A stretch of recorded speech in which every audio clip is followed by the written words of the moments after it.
నమస్కారం అండి, అందరికీ welcome to my YouTube channel Shri Manju spiritual.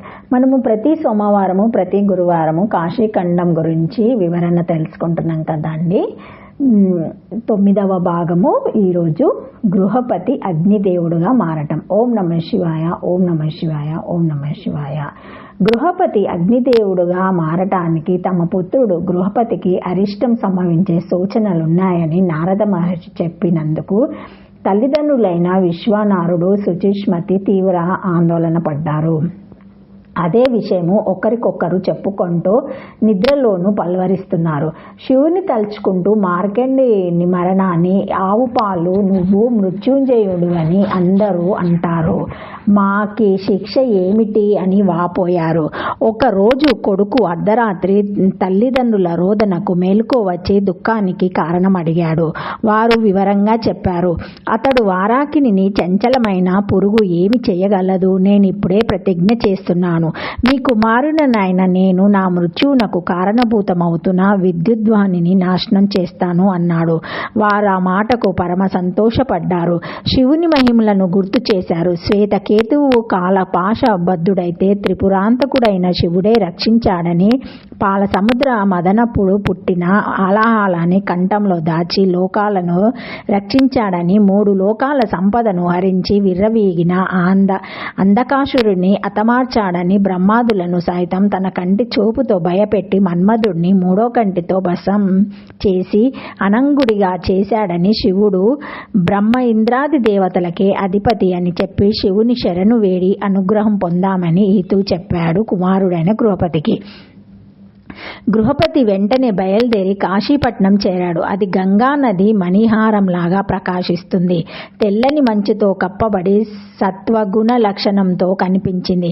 Manikarnika ఘటం చేరి గంగా స్నానంతో పునీతుడై విశ్వేశ్వర దర్శనం చేసుకున్నాడు. ఆ జ్యోతిర్లింగాన్ని దర్శించి ధన్యుడయ్యాడు. 3 లోకాల సారమంతా ఈ లింగాకారంలో ఉంది. క్షీర సముద్రం నుండి ఆవిర్భవించిన అమృత బండమిది. బ్రహ్మానందదాయకం. నిరాకార బ్రహ్మం సకారంగా విశ్వేశ్వర లింగంలో కనిపిస్తుంది. బ్రహ్మాండ బండంలోని రత్నం సమూహం లింగము మోక్ష వృక్షము యొక్క తీయని ఫలం. మోక్షమనే మల్లికా కుసుమల మాల మోక్షధనాన్ని చేకూర్చేది. సంసారమనే చీకటిని పోగొట్టి వజ్రాయుధమైన సూర్యబింబం. కళ్యాణ రమణి అలంకరించుకున్న శృంగారపు అద్దం. దేహదారుల సమస్త కర్మ బీజాలను పండించే బీజాపురం. విశ్వంలోని కర్మ బీజాలన్నిటినీ లయం చేసి మోక్షమిచ్చే విశ్వలింగం. తన అదృష్టం నారద మహర్షి హెచ్చరిక వల్ల తాను కాశీ చేరి ఇంత మహాద్భుత శివలింగాన్ని దర్శించగలనని సంబరపడ్డాడు. విశ్వేశ్వరుని అభిషేకం చేసి నీలోత్పలాలతో పూజ చేశాడు. ఒక శివలింగాన్ని ప్రతిష్ఠ చేసి కందమూలాలను తింటూ రోజు 1008 పుష్పాలతో పూజిస్తూ 6 నెలల 15 రోజులు గడిపాడు. రాలిన ఆకులను మాత్రమే భక్షిస్తూ జలం మాత్రమే త్రాగుతూ మరో 6 నెలలు ఆ శివలింగానికి పూజ జరిపాడు. ఇలా 2 సంవత్సరాలు తీవ్ర ధ్యానం చేశాడు.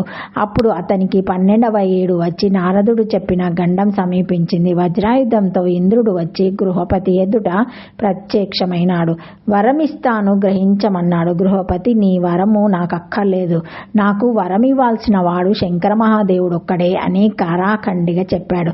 దేవేంద్రుడు, నాకంటే శంకరుడు అంటూ వేరే లేడు, నేనే దేవదేవుణ్ణి, వరం కోరుకో అన్నాడు గృహపతి. అహల్యాచారుడివి నువ్వు, నేను పశుపతిని తప్ప వేరొకరి నుండి వరాన్ని గ్రహించను అని చెప్పేశాడు.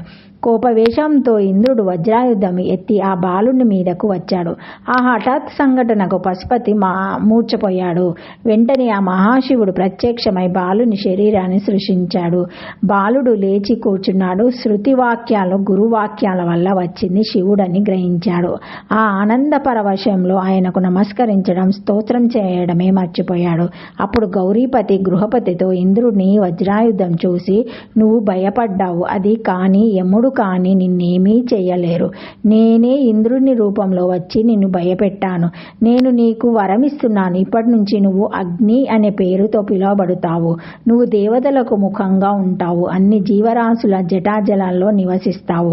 దేవేంద్ర యమ ధర్మరాజుల మధ్య ఉన్న దిక్కున నువ్వు అధిపతి అవుతావు. నువ్వు స్థాపించిన ఈ లింగం అగ్నీశ్వరుడు అని పిలువబడతాడు. ఈ లింగం అన్ని లింగాల కంటే తేజస్వంతమైనది. దీన్ని అర్చించిన వారికి విద్యుత్ వల్ల, అగ్ని వల్ల భయం ఉండదు. అగ్నిమాంద్య భయం ఉండదు. అకాల మరణం రాదు. సర్వ సమృద్ధిని ఇస్తుంది. నీ భక్తులు ఎక్కడ మరణించినా అగ్నిలోకం చేరుతారు. తిరిగి కాశీనగరం వచ్చి కల్పాంతంలో మోక్షాన్ని పొందుతారు. అగ్నీశ్వరుని అర్చించిన వాడు అగ్నిలోకం చేరుతాడు. అతని పితృదేవతలు కూడా తరిస్తారు అని చెప్పి శంకరుడు అదృశ్యమైనాడు. గృహపతి అయిన అగ్ని తల్లిదండ్రులు చూస్తుండగానే దేవ విమానం ఎక్కి ఆగ్నేయ దిశకు వెళ్ళాడు. శివుడు అగ్నిని ఈ దిశకు అధిపతిగా అభిషేకించాడు. శివుడు ఆగ్నేయలింగంలో ప్రతిష్టమై భక్తుల కోరికలను తీరుస్తున్నాడు. ఈ విషయాలన్నీ విన్న శివకర్మ భర్త అగస్త్యముని వల్ల విన్న లోపాముద్ర దేవి పరమానందం అనుభవించారు. Thank you for watching my video. Please like, share, comment, subscribe to my channel. మరిన్ని వీడియోస్తో మళ్ళీ కలుస్తానండి. ఈ వీడియో మొదటిసారి ఎవరైనా చూసి ఉంటే తప్పకుండా లైక్ చేసి సబ్స్క్రైబ్ చేసుకోండి. Thank you.